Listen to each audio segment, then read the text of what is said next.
And do we have to put the teams too, or just individual players? If there's a draft, Oh my God! you can take Bird or LeBron. So let's say I take Larry at this age, when I think he averaged 30, 10, and 7, something like that, and LeBron right now. So you got Larry Legend Okay, or now LeBron. what rules are we playing to? We're playing today's rules.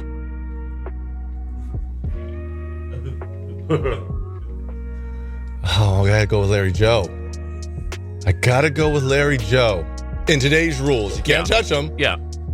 And Larry, so this is 27, 28-year-old Larry and 27, 28-year-old LeBron, Yeah. right? Or is he 30 now, right? 30.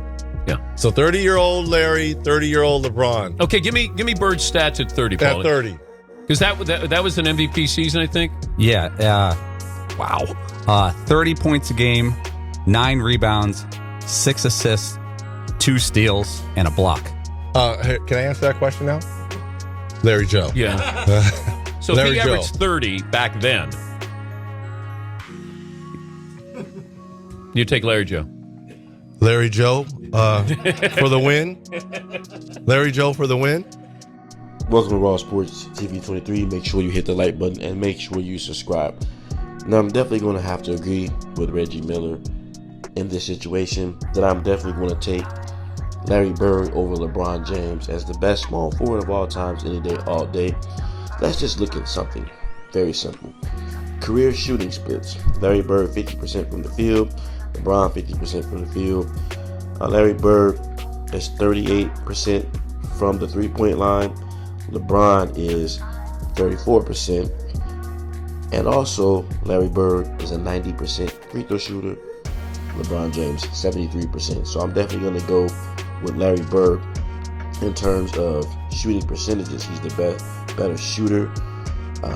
He's more clutch. He's more efficient when it comes down to shooting the basketball. Now let's look at some career stats. Larry Bird, 24 points per game.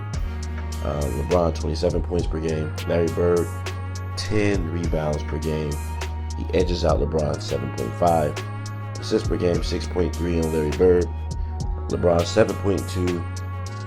Steals per game. Larry Bird, 1.7. LeBron, 1.5. Again, 50% from the field.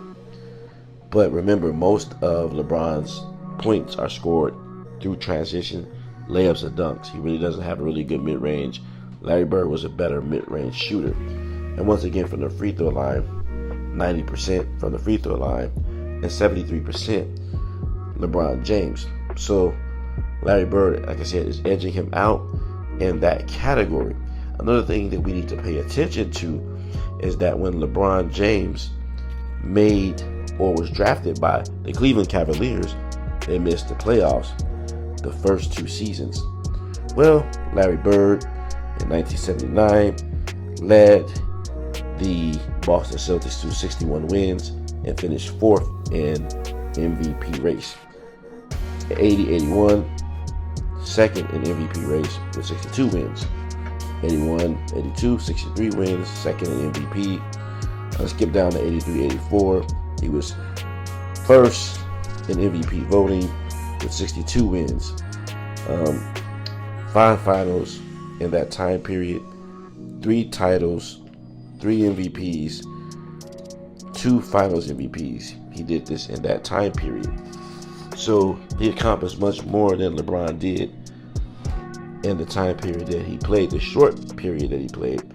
LeBron is still playing, yet he hasn't passed Michael Jordan in accomplishments. But going back, not just Michael Jordan, but just looking at Larry Bird. Larry Bird was able to get this done quicker. It was more efficient. And LeBron spent 11 seasons with the Cleveland Cavaliers and only won them 1 ring. Larry Bird won multiple rings for the Boston Celtics. So I have to agree with Reggie Miller. I'm definitely going to go with Larry Bird as the best small forward of all time. He's not airballing free throws, not afraid to take that last shot. Comment below, let me know what you think, if you agree with Reggie Miller on his assessment. I'm going there too. Larry Bird all day. Did it in a tougher era, physical era, not this cupcake era that we are watching today where you can't guard or touch LeBron or touch any player without it being a flagrant foul, period. Hit the like button, subscribe. Let me know what you think.